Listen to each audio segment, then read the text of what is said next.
Hello साथियों, आप सभी का फिर से हमारे YouTube चैनल 22 जियो स्टडी में स्वागत है।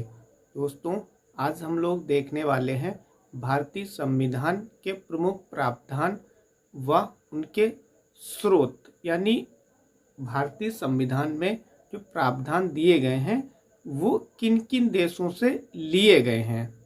दोस्तों, इसको जानने से पहले हम लोग थोड़ा बेसिक जान लेते हैं कि जो भारतीय संविधान है उसको बनाने हेतु जो संविधान सभा बनाई गई थी उसने विश्व के लगभग 60 देशों के संविधान का अध्ययन किया और उन संविधान में अर्थात जो 60 देशों के संविधान में जो भी उन्हें उचित लगा, यानी कि उन्हीं को भारतीय संविधान में समाहित किया।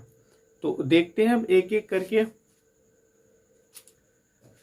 जो पहला है वो है ब्रिटेन, यानी देश है। तो ब्रिटेन देश से क्या क्या हमारे संविधान में लिया गया है। तो पहला है संसदीय प्रणाली, दूसरा है विधि निर्माण, क्या है विधि निर्माण, और तीसरा है एकल नागरिकता।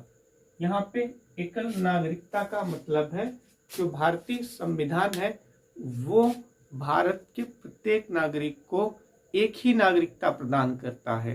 जैसे कि भारत का कोई भी नागरिक है तो उसकी नेशनलिटी क्या होगी।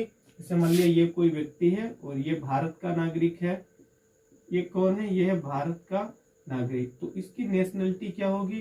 राष्ट्रीयता इसकी होगी भारतीय। राष्ट्रीयता क्या होगी इसकी? भारतीय। लेकिन यहीं पे मान लिया ये भारत का नागरिक है। कहाँ का नागरिक है? भारत का। लेकिन मान लिया यहीं पे एक और व्यक्ति है।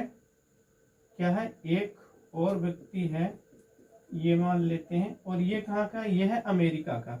इस चीज को ध्यान रखना, क्योंकि कई बार कंपेयर करके भी क्वेश्चन बना दिया जाता है। ये यूएसए का है, लेकिन इसकी जो नागरिकता है वो कैसी है? एकल नहीं है, वो डुअल नागरिकता है। इसकी डुअल सिटीजनशिप। कैसे? एक तो ये अमेरिका का सिटीजन है, यानी यूएसए का ये सिटीजन है। दूसरा, ये जिस राज्य से बिलोंग करता है उस राज्य की भी नागरिकता इसके पास है। जैसे मान लिया ये टेक्सास, जो कि अमेरिका का एक बहुत बड़ा राज्य है, टेक्सास। मान लिया वो टेक्सास राज्य से है, तो इसके पास दो नागरिकता है। एक तो यूएसए की यानी देश की, और ये इसके एक राज्य की, यानी जिस राज्य में ये रहता है। लेकिन भारत का कोई भी नागरिक है उसके पास एक ही नागरिकता है। वो कौन सी? वो है इंडियन, यानी कि भारतीय। तो यहाँ पे ये पॉइंट भी आपको ध्यान रखना है। अब देख लेते हैं सेकंड पे। तो सेकंड पे है यूएसए, यानी वही यूनाइटेड स्टेट्स ऑफ अमेरिका, जिसके बारे में हमने अभी बात की यहाँ पे। तो मूल अधिकार क्या लिया गया है यूएसए से? मूल अधिकार। उसके बाद में है प्रस्तावना। प्रस्तावना कहाँ से ली गई है? यूएसए से। थर्ड में है महाभियोग। दोस्तों, महाभियोग यदि आपको नहीं पता है तो आप शॉर्ट में समझ लीजिए। महाभियोग एक अर्धन्यायिक प्रक्रिया है जिसके माध्यम से भारत में भारत के राष्ट्रपति, उपराष्ट्रपति, लोकसभा अध्यक्ष और जो न्यायपालिका के जज होते हैं उनके ऊपर महाभियोग की प्रक्रिया को लगाकर और उन्हें हटाया जा सकता है। मतलब महाभियोग के माध्यम से उन्हें हटाया जा सकता है, उन्हें उनके पद से निरस्त किया जा सकता है, नहीं हटाया जा सकता है।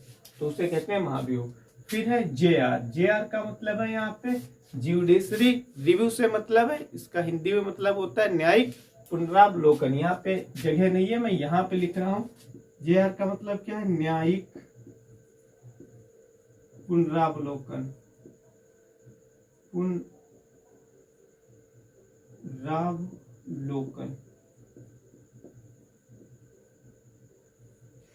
इसका मतलब क्या है? इसका सीधा सा मतलब है कि न्यायपालिका की किसी भी प्रावधान, यानी भारतीय संविधान में जो भी प्रावधान दिए गए हैं उनके ऊपर क्या करने की शक्ति है, रिव्यू करने की शक्ति है, पुनरावलोकन करने की शक्ति है। यानी कि उसे वो अध्ययन कर सकती है उस प्रावधान को, और उसके बाद में यदि उसे लगता है कि ये प्रावधान सही है तो उसे संविधान में रखा रहने दिया जाएगा, अथवा निरस्त भी किया जा सकता है यदि न्यायपालिका को ऐसा लगता है। तो यहाँ पे ये भी आप ध्यान रखें। उसके बाद में उपराष्ट्रपति का पद, तो जो उपराष्ट्रपति है उसका पद भी यूएसए से लिया गया है। इसे आप वेरी इंपॉर्टेंट समझे, क्योंकि यहाँ से क्वेश्चन कई बार बन जाता है। उसके बाद में जर्मनी पे आते हैं। तो जर्मनी से जो आपातकाल का प्रावधान है, आपको पता है भारत में 3 टाइप्स का आपातकाल, तो एक ये आपातकाल हो गया, दूसरा है मूल अधिकारों, यहाँ पे अधिकार है, अधिकारों का निरस्तीकरण। जब राष्ट्रीय आपातकाल लगाया जाता है तो उसमें जो भारत के नागरिक हैं उन्हें जो अधिकार संविधान से दिए गए हैं, 2 अधिकारों को छोड़कर, कौन कौन से 2 अधिकारों को छोड़कर, वो अनुच्छेद 20 और 21 को छोड़कर जो भी सारे मौलिक अधिकार हैं वो निरस्त हो जाते हैं। दोस्तों इसे कैसे याद कर सकते हैं, इसे इस तरीके से याद किया जा सकता है, जैसे जो सेकेंड वर्ल्ड वॉर हुआ था तो जर्मनी ने उस युद्ध में क्या महत्वपूर्ण एक भूमिका निभाई थी, यानी वो एक मेन कंट्री थी और लगभग में उसने युद्ध को शुरू करने में महत्वपूर्ण भूमिका निभाई, और जर्मनी एक खुद कारण था, मतलब उसने युद्ध को प्रारंभ किया था, आप ये कह सकते हैं। तो जहाँ युद्ध होगा वहाँ क्या लगेगा, आपातकाल ही लगता है। जैसे कि प्रेजेंट टाइम में जो यूक्रेन में चल रहा है तो वहाँ भी इमरजेंसी लगी हुई है। तो इमरजेंसी कहाँ लगेगी, जहाँ युद्ध होगा। तो युद्ध सेकेंड वर्ल्ड वॉर कहाँ हुआ था, यानी जर्मनी से प्रारंभ हुआ था, यानी जर्मनी ने ही लगभग में प्रारंभ किया था। उसके बाद में मूल अधिकार, मतलब मूल अधिकार जो है कहाँ निरस्त होंगे, तो जब आपातकाल लगेगा तो वहां पे मूल अधिकार भी निरस्त होंगे। तो इस तरीके से आप रिलेट कर सकते हैं और इन्हें याद कर सकते हैं। उसके बाद में आ जाते हैं आयरलैंड पे। आयरलैंड से क्या क्या लिया गया है, नीति निर्देशक है, ये क्या है, नीति निर्देशक तत्व, यानी राज्यों के जो नीति निर्देशक तत्व हैं उनकी बात हो रही है। फिर आ जाते हैं राष्ट्रपति, यहाँ पे ऐसे कर सकते हैं, जो राष्ट्रपति की निर्वाचन की प्रक्रिया है तो उसके बारे में, मतलब ये जो प्रावधान है कहाँ से लिया गया है, आयरलैंड से ही लिया गया है। उसके बाद में आ जाते हैं यहाँ पे राज्यसभा में 12 सदस्यों का मनोनयन।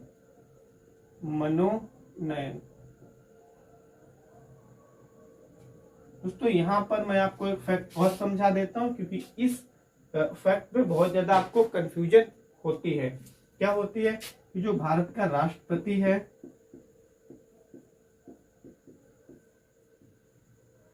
वो कुल मिला के क्या करता है, संसद में कुल मिला के कितने 14 सदस्यों का मनोनयन करता है, यानी 14 सदस्यों को नॉमिनेट करता है। इसमें से राज्यसभा जो होती है, यहाँ पर दिया गया भी है, राज्यसभा में 12 सदस्यों का क्या करता है, वो मनोनयन करता है, यानी नॉमिनेट करता है। लेकिन लोकसभा में कितने, लोकसभा में 2। तो अलग अलग राज्यसभा का भी ध्यान रखें, 12 सदस्यों का वो क्या करता है, मनोनयन करता है, और 2 सदस्यों का लोकसभा से मनोनयन करता है। लेकिन कुल मिला के संसद में कितने सदस्यों का मनोनयन करता है, तो 14, क्योंकि 12 राज्यसभा से और 2 लोकसभा से, तो टोटल में कितने हो जाएंगे, 14। तो प्रश्न यदि इस तरीके से आ जाता है कि राष्ट्रपति संसद में कुल कितने सदस्यों को नॉमिनेट करता है, तो उसका आंसर होगा 14। लेकिन यदि इस तरीके से आ जाता है कि राष्ट्रपति राज्यसभा में कितने सदस्यों को मनोनयन करता है, तो कितना हो जाएगा, क्या हो जाएगा, 12।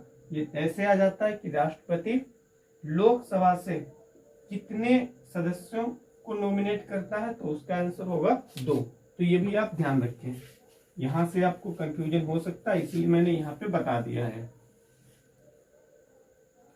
फिर देख लेते हैं ऑस्ट्रेलिया। तो ऑस्ट्रेलिया से क्या लिया गया है, समवर्ती सूची। क्या लिया गया है? समवर्ती सूची। आपको पता होगा जो सूची है हमारी, मतलब जो भारतीय संविधान में, वो 3 सूचियों का वर्णन किया गया है। एक संघ सूची यानी केंद्र की सूची, और दूसरी राज्य की सूची, और तीसरी है समवर्ती सूची। समवर्ती सूची पे दोनों का अधिकार है, यानी दोनों कानून या विधि बना सकते हैं। कौन कौन दोनों? एक केंद्र और राज्य। तो यहाँ इसे कैसे ध्यान रखेंगे? यदि आप क्रिकेट खेलते हैं या क्रिकेट आपको पसंद है तो आपको पता होगा जो वर्ल्ड में ऑस्ट्रेलिया है वो क्रिकेट के लिए काफी बार क्या है?